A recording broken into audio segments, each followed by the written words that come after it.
امداد کی خدمت کے اندر درخواست کرتا ہوں، آپ کا میرا فریق مخالف اتنا ضدی اور فسدی اور حق سے اتنا دور جا کر کھڑا ہوا ہے، بیچارہ مسکین، کہ وہ کوئی بات ماننے کے لیے تیار نہیں۔ میں نے کہا چلو، آج تک تاریخ میں کسی بھی فریق مخالف نے اپنے مخالف کو اتنی رعایت نہیں دی ہوگی جتنی ہم آپ کو ازراہ شرافت رعایت دیتے ہیں کہ مرزا قادیانی نے دعوی نبوت کیا 1901 میں، اس سے بھی پہلے اس کے کفریہ عقائد موجود تھے۔ ہم اللہ رب العزت کی اہانت کرنا، اللہ رب العزت کو جو ہے وہ کیا کہتے ہیں، تیندوے کے ساتھ مثال دینا، اللہ کو چور ثابت کرنا، مرزا قادیانی کا کہنا کہ میں خود خدا ہوں، مرزا قادیانی کا کہنا کہ میرا بیٹا خدا ہے، اگر بیٹا خدا ہے تو معاذ اللہ یہ خدا کا باپ ہوا، یہ کہنا کہ میں اللہ رب العزت کی بیوی ہوں، یہ سارے اس کے کفریہ عقائد پہلے موجود تھے۔ کسی بھی نبی کی اہانت کرنا کفر ہے۔ مرزا قادیانی کا یہ کہنا کہ تمام تر رسول میری آستین کے اندر چھپے ہوئے ہیں، مرزا قادیانی کا یہ کہنا کہ آسمانوں سے کئی تخت اترے لیکن میرا تخت سب سے اوپر بچھایا گیا، یعنی محمد عربی کے تخت سے بھی اوپر معاذ اللہ۔ مرزا قادیانی کا یہ کہنا کہ حضرت عیسیٰ علیہ السلام کی نانییں اور دادییں زناکار اور کسبی عورتیں تھیں، انبیاء علیہ السلام کی اہانت کرنا، خدائی کا دعویٰ کرنا، رب کریم کی اہانت کرنا، سیدنا مسیح علیہ السلام کی اہانت کرنا، محمد عربی صلی اللہ علیہ وسلم کی اہانت کرنا، پوری امت کو بیک جنبش قلم کافر قرار دینا کہ ہر وہ شخص جس کو میری دعوت پہنچی اور اس نے مجھے قبول نہیں کیا وہ مسلمان نہیں، پوری امت۔ اور کہتے ہیں کہ بڑے میاں چھوٹے میاں، حد ہو گئی۔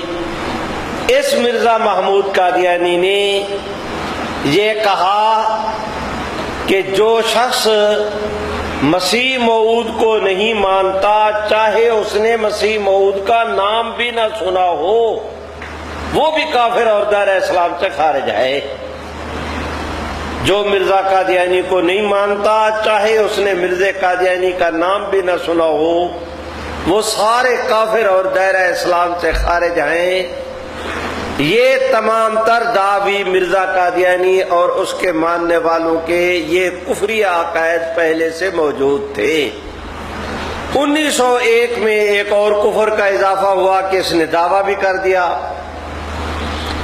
اچھا لطیفہ دیکھیں، خود مرزا قادیانی کہتا ہے، ایک ہی کتاب اس کا نام ہے مجموعہ اشتہارات، اس کی 3 جلدیں ہیں۔ پہلی جلد کے اندر یہ کہتا ہے کہ حضور کو میں آخری نبی سمجھتا ہوں، وحی نبوت آدم علیہ السلام سے شروع ہوئی، محمد عربی کی ذات پہ ختم ہوئی، اب حضور کے بعد جو شخص نبوت کا دعویٰ کرے میں اسے لعنتی، کافر اور دائرہ اسلام سے خارج سمجھتا ہوں۔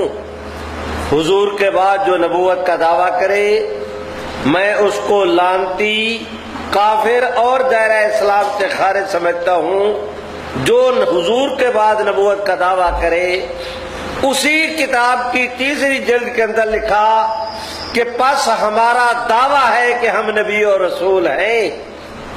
خدا بندہ اپنے ہی فتوے کی روح سے کافر بھی قرار پایا، اپنے فتوے کی روح سے دائرہ اسلام سے خارج بھی قرار پایا اور لعنتی بھی قرار پایا۔ خیر،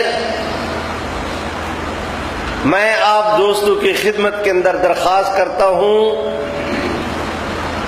مرزا قادیانی کے یہ کفری عقائد ہر چند کے پہلے سے موجود تھے،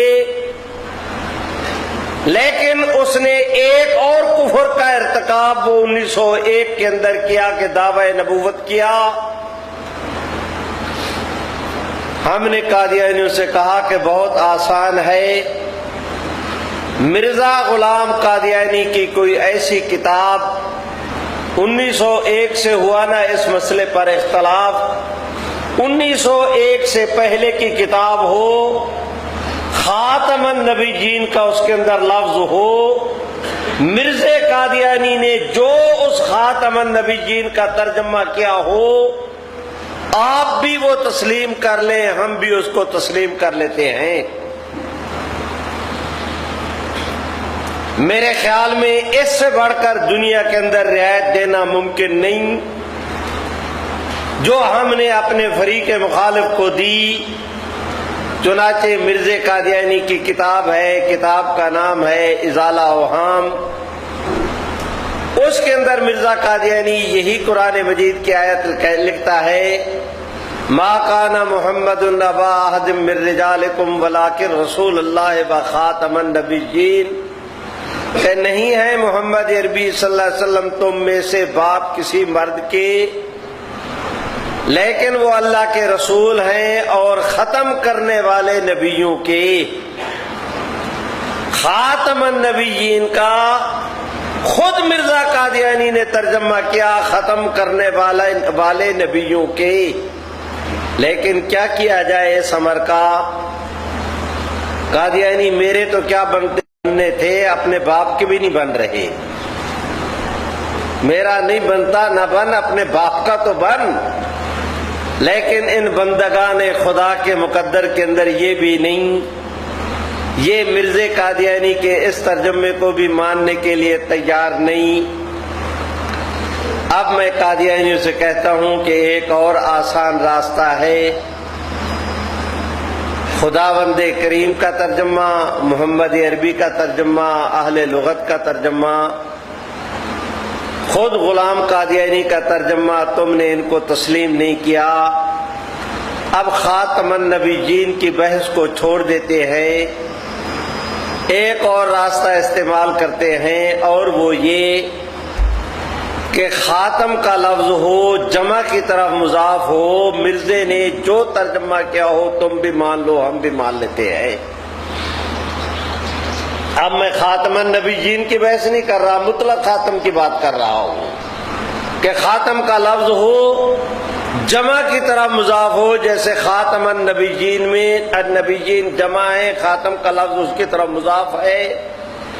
اسی طرح مرزا قادیانی نے کہیں پر خاتم کا لفظ استعمال کیا ہو اور وہ جمع کی طرف مضاف ہو، جو معنی مرزا قادیانی کرے تم بھی مان لو، ہم بھی مان لیتے ہیں۔ چنانچہ میں دیکھتا ہوں مرزا قادیانی کی کتاب ہے، کتاب کا نام ہے تریاق القلوب، اس کے اندر مرزا قادیانی کہتا ہے کہ پہلے میری ماں کے پیٹ سے جنت بی بی نکلی، پھر میں نکلا۔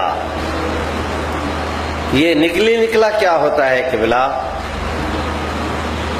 خیر مجھے اس سے بھی دلچسپی نہیں، میں خالصتاً ایک علمی بحث کو مذاق میں نہیں لے جانا چاہتا، ہر چند کے حوالے کے ساتھ بات کر رہا ہوں، اور وہ بےہودگی بھی مرزا قادیانی کی بےہودگی ہے۔ اگر میں نقل کر دوں تو نقل کی میرے اوپر، عبارت کو ثابت کرنا میرے ذمہ ہے، لیکن جو اس کا نتیجہ نکلنا ہے وہ تو میرے اوپر اس کی ذمہ داری بھی نہیں۔ لیکن آج کی مجلس میں اس کو بھی چھوڑتا ہوں۔ کہتا ہے پہلے میری ماں کے پیٹ سے جنت بی بی نکلی، پھر میں نکلا، اس کے پاؤں کے ساتھ میرا سر جڑا ہوا تھا۔ آج تک دنیا میں کوئی ایسا آدمی نہیں ہے جو یہ بیان کرے کہ میرے پیدا ہونے کی میں اس حالت کے اندر پیدا ہوا تھا۔ یہ دنیا کا واحد عجوبہ ہے مرزا قادیانی جو اپنے پیدائش کی ڈیزائننگ خود بتا رہا ہے۔ خیر مجھے اس سے بھی دلچسپی نہیں۔ میرے بھائیوں، میں آپ حضرات سے عرض کرتا ہوں کہ وہ کہتا ہے پہلے وہ نکلی پھر میں نکلا، آگے کہتا ہے کہ میں اپنے ماں باپ کے لیے خاتم الاولاد ہوں، یعنی میرے بعد میرے ماں باپ کے ہاں کوئی لڑکی یا لڑکا پیدا نہیں ہوئے۔ شریفو، اگر خاتم الاولاد کا معنی یہ ہے کہ اس مرزا قادیانی خاتم الاولاد ہے، اس کے بعد اس کے ماں باپ کے گھر میں کوئی لڑکی یا لڑکا پیدا نہ ہو، خاتم الاولاد کا خود وہ یہ ترجمہ کر رہا ہے، تو پھر خاتم النبیین کا تم یہ کیوں ترجمہ نہیں کرتے کہ محمد عربی کے بعد کسی بھی قسم کا کوئی نبی نہ ہو، نہ ذلی، نہ بروزی، نہ مستقل، نہ غیر مستقل، نہ تشریح، نہ غیر تشریح۔ لیکن کیا کیا جائے اس امر کا کہ میرا فریق مخالف حق سے کوسوں دور اتنا کھڑا ہے کہ وہ ہماری اس پیشکش سے بھی فائدہ اٹھانے کے لیے تیار نہیں۔ اس کو کہتے ہیں من یضلل اللہ فلا ہادی لہ،